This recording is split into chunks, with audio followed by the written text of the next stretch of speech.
संजय कुमार संजय, जो डीएसपी इसके पहले थे। वो आपका केस फॉल्स कर दिए? जी जी। क्या केस किए थे आप? केस किए थे हम, जानलेवा हमला हुआ था, हम उसको हर चीज़ दिए, साक्ष्य भी दिए। मैंने आप पर जानलेवा हमला हुआ था जी, इसी का केस आप किए थे जी। तो ये फॉल्स कर दिए? ये फॉल्स किए। क्या लिखे? मदनपुर से इसका ट्रांसफ़र सिमराहा थाना हुआ, मेरे भाई को भी नहीं बताई और वहाँ जाकर अपना योगदान की। वहाँ जाने के बाद फिर मेरा भाई अचानक गया तो बच्चा तो उसके साथ था, तो एक सिल्लीगुड़ी का पुर्जा जिस पर लिखा हुआ था रूबी असाद और उसका मोबाइल नंबर था, वो बच्चा पुर्जा दिया कि पापा देखिए मम्मी का कुछ गंदा आदत हो गया है, से कहने में शर्म लगता है, से ही पापा देखिए ना, तो उस पुर्जा को लोग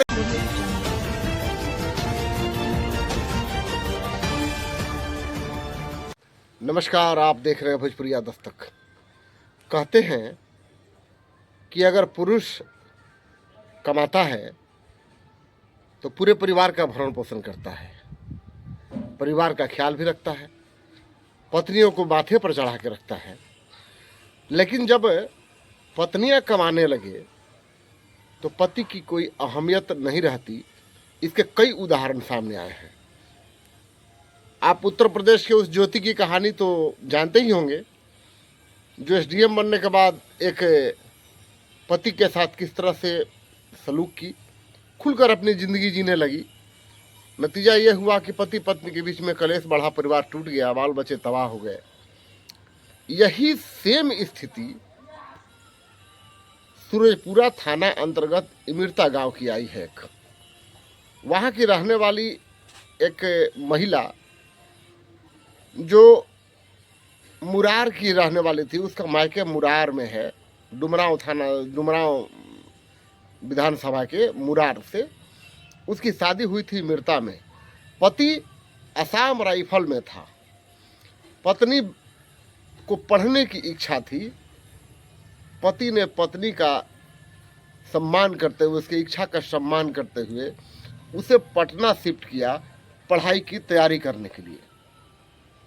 इस बीच पत्नी के शरीर से एक बेटा भी हुआ। आज बेटा 10 साल का है। और इसी बीच क्या होता है कि पत्नी सब इंस्पेक्टर बन जाती है।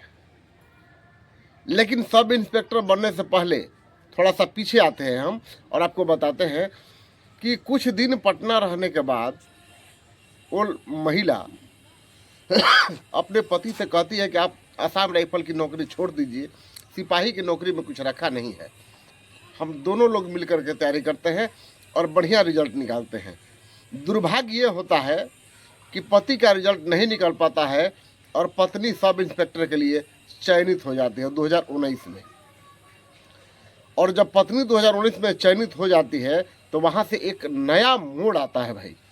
मोड़ ये होता है कि पति तो पटना में ही रहता है, वो भी तैयारी में लगा ही हुआ है। पति पत्नी की आमदनी को देखते हुए बेटे को दिल्ली पब्लिक स्कूल उत्तर प्रदेश में दाखिला दिलवा देता है और पत्नी थाने का कमांड संभालती है। इसी बीच मदनपुर थाना जो अररिया में है, वहाँ का वो इंचार्ज बनती है। और इंचार्ज बनने के बाद भाई नया मोड़ आ गया। वहाँ के मुखिया, मदनपुर पंचायत के मुखिया हैं एक, उनसे उनका संबंध हो जाता है। संबंध इस प्रकार हो जाता है कि अब दोनों कहाँ कहाँ नहीं जाते हैं। इस बीच में ऐसा नहीं है कि मुखिया अविवाहित है, उसकी भी 3 बच्चे हैं, इसकी भी इसको भी एक बेटा है, लेकिन दोनों अपने परिवार को छोड़ने पर तैयार हैं। स्थिति यह है कि अब दोनों तरफ, उधर मुखिया की पत्नी परेशान है, इधर दरोगा महिला दरोगा का पति परेशान है, बेटा परेशान है। बेटा 10 वर्ष का जो है वो माता के चरित्र को देख करके कहता है कि मेरी माँ गलत है। उम्र कम होने के कारण मैं उसकी बातों को आपके सामने सुना नहीं सकता, लेकिन उसने बताया कि मेरी माँ चरित्रहीन है और बाप का साथ देते हुए दाखिला मैंने गवाही तक में जाता है। इस बीच 2024 में पति को वहाँ बुलाया जाता है, पत्नी बुलवाती है रात में और उसके साथ मारपीट किया जाता है। उसे 2 तल्ला छत पर से फेंक दिया जाता है। कई हड्डी पसलियाँ उसकी टूट गई। इलाज हुआ, केस हुआ, लेकिन यहाँ भी एक मामला आ गया। विक्रमगंज के उस समय के डीएसपी कुमार संजय पर आरोप लगता है कि वो 7 लाख रुपए लेकर के इसके घायल होने और इसके केस को ही फॉल्स करार दे देते हैं, जबकि ये मेडिकल रिपोर्ट भी देता है, बहुत कुछ देता है। इसका केस फॉल्स हो जाता है और कहते हैं आपकी पत्नी जिसके साथ रहना चाहे रह सकती है, आप उसमें हस्तक्षेप नहीं कर सकते। अब पीड़ित पक्ष को क्या उम्मीदें हैं, ये सब कुछ पीड़ित पक्ष ने हमसे बताया, बातचीत किया और क्या कुछ कहा, आइए आपको वो सुनाते हैं। मामला है आपका, ये क्या नाम है आपका? नाम मेरा रुपेश कुमार पड़ेगा। गांव कहाँ है आपका? गांव इमरता पड़ेगा। इमरता थाना? थाना शिवपुरा। तो क्या बात है बताइए। बात है ये सर कि हमारा पत्नी रूबी कुमारी, पहले हम त्रिपुरा स्टेट राइफल्स में जॉब करते थे। फिर 2011 में मेरा शादी हुआ हिंदू रीति रिवाज के साथ। मुरार थाना रूबी कुमारी। मुरार थाना में? जी, मुरार थाना। अच्छा। उनका पड़ेगा मसरिया गांव पड़ेगा। मझरिया गांव? मसरिया जी। रूबी कुमारी के साथ हिंदी रीति रिवाज के पारिवारिक से हुआ। फिर हम छुट्टी से आते थे जाते थे, वो कलह करती थी। फिर 2013 में जब मैं छुट्टी आया तो फिर हमको बाधित कर दी, नहीं जाने दी, पढ़ने के लिए प्रेरित करने लगी, टॉर्चर करने लगी। फिर उसको हम पटना करीब 6 साल 7 साल रख कर पढ़ाया। उसका फैमिली का भी था कि मेरा बेटी को पढ़ाया। उसको दरोगा सब इंस्पेक्टर में हुआ जॉब। कब हुआ? 18 विज्ञापन 19 में उसका योगदान हुआ था। फिर उसका फर्स्ट पोस्टिंग रानीगंज में हुआ था, अररिया जिला में। फिर वहाँ से उनको रानीगंज से फिर SHO पड़ी मदनपुर का। सब कुछ अच्छा था, पत्नी के हम लोग दोनों आदमी सही सलामत थे। लेकिन बीच में कुछ हमको ऐसा बोलती थी, हमको संदेह होता था। फिर भी हम उस चीज़ को समझाते थे, बुझाते थे, बुझाते थे। उसी बीच में मैं अपना बेटा को फिर नाम लिखवाया यूपी बरेली में। वहाँ से मेरा बेटा को दाखिला ही कटवाई और अपने पास रखने का बहुत टॉर्चर की। फिर लास्ट में मजबूर होकर मैं अपने बेटा को वहाँ से नाम कटाकर फिर मदनपुर से इसका दूसरा जब सिमराहा थाना में हुआ, सिमराहा थाना के SHO बनी। मदनपुर से सिमराहा के जब SHO बनी तो सिमराहा में बाबू को ही अपने पास रखी, वहाँ पर एडमिशन ली और वहाँ से हमको साफ बोलने लगे कि आपको यहाँ रहना नहीं है। हम बोले कि हम कहाँ जाए बताओ, एक लड़का है, इसको पढ़ाना है, लिखाना है। वो बोली कि हम पढ़ा लेंगे, सब कुछ कर लेंगे, आप जाइए घर पर। फिर हम आ गए। आने के बाद हम गए, फिर हमारे साथ तू में झगड़ा वगड़ा करने लगती थी। मेरा लड़का भी गए थे, एक मुझे पुर्जा दिखाया, उसमें इसका नाम चेंज था। हम पूछने लगे, सब कुछ करने लगे। फिर इसके बाद में हमको वो टॉर्चर करने लगी। फिर जानलेवा हमको हमला कर दिया सब, उसका भाई बहन मिलकर। फिर इस चीज़ को धीरे धीरे हमको पता चला इसको गलत संबंध है, किसी से नाजायज़ है। इसके बाद में हम बेड रेस्ट में रहे 6 महीना। मेरा 6 पंजरी टूट गया। मारपीट कर दिया लोग? हाँ, हमारा जानलेवा हमारा घर कर दिया। भाई बहन दोनों मिलकर 2 ताला छत से सिमराहा में धकेल दिया। सिमराहा थाना में हमको 2 ताला छत से नीचे धकेला गया, भाई बहन मिलकर दोनों। मेरा 6 पंजरी का बैक में टूट गया और 6 महीना हम बेड रेस्ट में रहे। घटना कब की है? ये 14 अगस्त 2024 का है। और वो आकर उल्टा हम पर केस भी की। क्या केस की?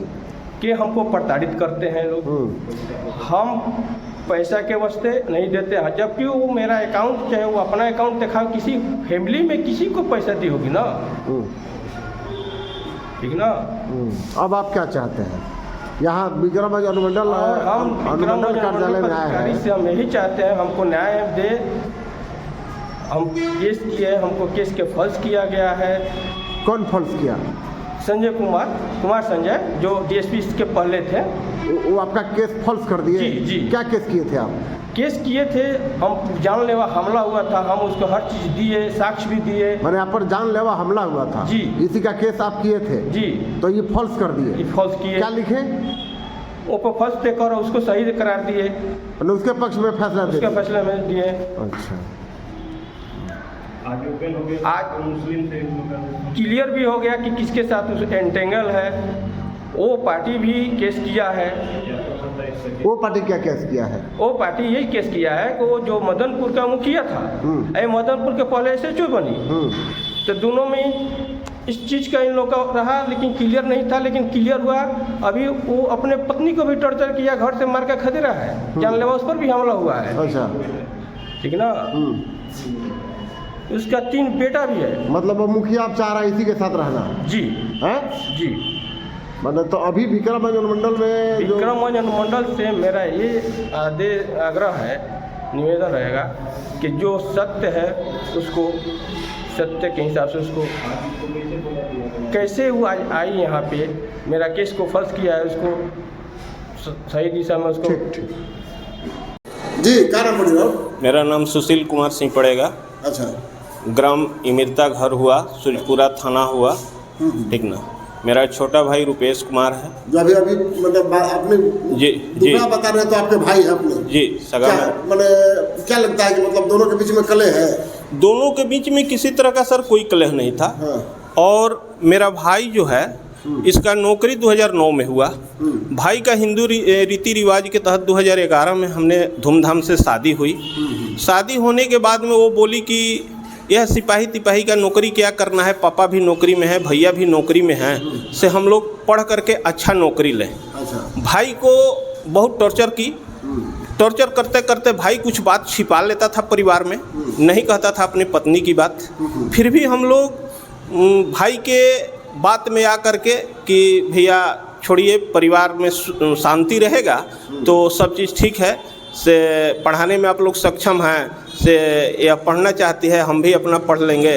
तो हम लोग उसके बात में आ कर के और पटना इसको 8 साल रह करके पढ़ाया गया। 8 साल या 7 साल। अच्छा, अभी जो मामला है पूरा, जी सर, कि जो अपने पति के साथ छल कर रही है, 10 साल का बेटा है उसके साथ छल कर रही है, जी बिल्कुल निराधार सच्चाई चीज़ है कि इन दोनों के बीच में तीसरा आ गया। वो मदनपुर के मुखिया थी, मुखिया है, और ये मदनपुर का SHO थी। उसमें यह जब मदनपुर का SHO थी तो उस मुखिया से इसका काफ़ी नज़दीकी बना। भाई मेरा वहाँ रहता नहीं था, कभी कभी जाता था आता था, लेकिन 2 दिन 4 दिन में कोई किसी का सच्चाई चीज़ तो सर नहीं जान पाएगा। लेकिन इसको बाद में पता चला कि इसका नज़दीकी किसी से है, तबे हमारे साथ इस तरह का बिहेव कर रही है। इसका बच्चा DPS बरेली में पढ़ता था, वहाँ से अपने बच्चा का नाम कटवा कर कहे कि नहीं बच्चा, अब हम थाना प्रभारी हो गए हैं, बच्चा यहीं पर लाइए, यहीं पर बच्चा पढ़ेगा। तो वहाँ पर ला करके बच्चा को एडमिशन करा दी और मेरे भाई को वहाँ से हटा दी और कही कि आप 6-6 महीना पर आते रहिएगा, जाते रहिएगा। फिर मदनपुर से इसका ट्रांसफ़र सिमराहा थाना हुआ, मेरे भाई को भी नहीं बताई और वहाँ जाकर अपना योगदान की। वहाँ जाने के बाद फिर मेरा भाई अचानक गया तो बच्चा तो उसके साथ था, तो एक सिल्लीगुड़ी का पुर्जा जिस पर लिखा हुआ था रूबी असाद और उसका मोबाइल नंबर था, वो बच्चा पुर्जा दिया कि पापा देखिए मम्मी का कुछ गंदा आदत हो गया है, से कहने में शर्म लगता है, से ही पापा देखिए ना। तो उस पुर्जा को लो करके मेरा भाई पूछा कि यह पुर्जा किसका है, तो पुर्जा ये कहाँ से आपको मिल गया, कि हमारा पुर्जा नहीं है। तो तुम्हारा पुर्जा नहीं है तो यह नंबर किसका है। उसी में दोनों में तर्क हुआ। तर्क होने के बीच में फिर वो कैसे कर करके अपने भाई को बुलाई, ठीक ना, मुकेश जिसका नाम है, और इसका भाई बाप मतारी सारी लोग का प्री प्लानिंग रहा। उसके हर करतूत को लोग सारा लोग जानता है, लेकिन यह चीज़ मेरा भाई नहीं जानता था कि इसका लगाव किसके साथ है। लेकिन उस दिन हो गया कि यह किसी मुस्लिम धर्म के जाति से इसका नाजायज़ संबंध बन गया है। तो उस बात को लेकर के दोनों में अनबन हुआ। अनबन होने के बाद में ये सच्चाई चीज़ नहीं बताई।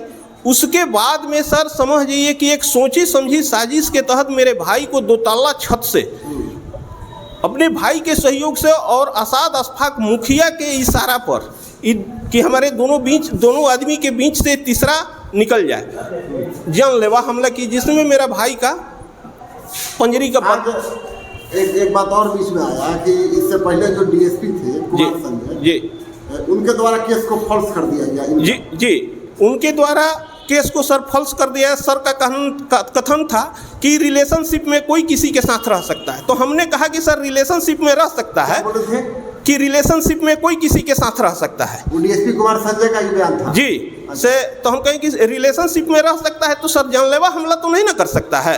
जानलेवा हमला करना, मारपीट करना और एक सोची समझी साजिश के तहत मेरे घर से पूरे मेरा माझिल भाई जो रेलवे ड्राइवर है उसका भी केस में लोग नाम दिया है। तो क्या बोले फिर डीएसपी साहब कि रिलेशनशिप में रह सकता है, इसमें हम कुछ नहीं कर सकते हैं। पहले हमको आश्वासन सर द्वारा दिया गया कि आपके साथ मुना इंसाफ होगा, से ऐसा नहीं है कि वो गंदी लड़की है। मारपीट के केस को भी फॉल्स कर दिया। जी, मारपीट के केस को भी, वहाँ के जो छत से जानलेवा हमला की उसको भी। आज सर ऐसा हुआ कि वो मुखिया अपने पत्नी को टॉर्चर करने लगा, जानलेवा हमला, उसका भी वीडियो है सर। वो सारा चीज़ उसमें 427-25 अररिया थाना कांड संख्या अंकित हुआ है। वो यहाँ जिस तरह से मेरे केस को फॉल्स पैसा के अपना निजी लाभ लेकर के गोलमाल किया गया है, वहाँ भी सर 10 लाख रुपया पर उस केस को भी फॉल्स करने के लिए रूबी जिसका मुखिया के लॉबी लैपटॉप से है, वो टोटल साक्ष्य है श्रीमान। जो फिर भी अभी तक 1.5 साल हो गया हम लोग को सारा चीज़ देते पदाधिकारी के पास प्रूफ, अभी तक हम लोगों को कोई इंसाफ नहीं मिल पाया है। कुमार संकेत बाबू सर द्वारा हम लोगों को आश्वासन मिला कि आपको इंसाफ हम देंगे, सच्चाई सारा चीज़ सर के आज भगवान के रूप में उभर करके विक्रमगंज में आए हुए हैं। कल हम लोग सुनने कि 8 बजे सर का ट्रांसफ़र हो गया है, तब हम आए। आज उस रूबी को कैसे पता चल गया कि साहब का ट्रांसफ़र हो गया है और हमको जाकर मिलना जरूरी है। तो इस कार्यालय से निश्चित रूप से उसके साथ कोई एंटेंगल है, तब तो आज तक सच्चाई चीज़ सारा लोग जान जाता है।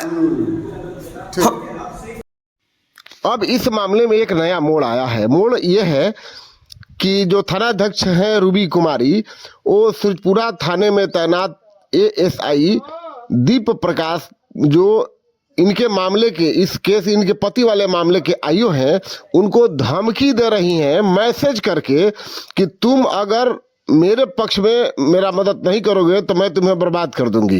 ये मैसेज उन्होंने मैसेज बॉक्स में दिया है दीप प्रकाश को, जिसकी जानकारी एएसआई ने अपने थानाध्यक्ष चंदन भगत और एएसपी संकेत कुमार को दिया है।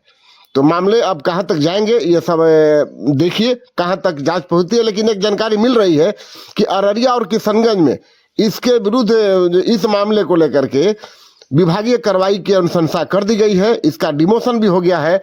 क्या होता है, रूबी कुमारी कहाँ तक बचती है और अपने पति के साथ किए गए दुर्व्यवहार और पति द्वारा जो पति धर्म निभाने के बावजूद इसने पत्नी धर्म का पालन नहीं करते हुए किस प्रकार एक पूरे परिवार को तोड़ने का काम किया है, इस सब कुछ पूरी कहानी अगर आपको अच्छी लगे तो भोजपुरिया दस्तक चैनल को यूट्यूब पर सब्सक्राइब कर लीजिएगा। फेसबुक से देख रहे हैं तो फॉलो कर लीजिएगा। हालांकि रूबी कुमारी जब विक्रमगंज में आई थी तो मैंने इनसे बात करने की कोशिश की, लेकिन इन्होंने अपना पक्ष नहीं रखने को कहा। बोला कि मुझे मीडिया से बात नहीं करना है, वरना मैं इनकी भी बात आपको सुना देता। बाकी खबरों के बने रहिए भोजपुरिया दस्तक के साथ।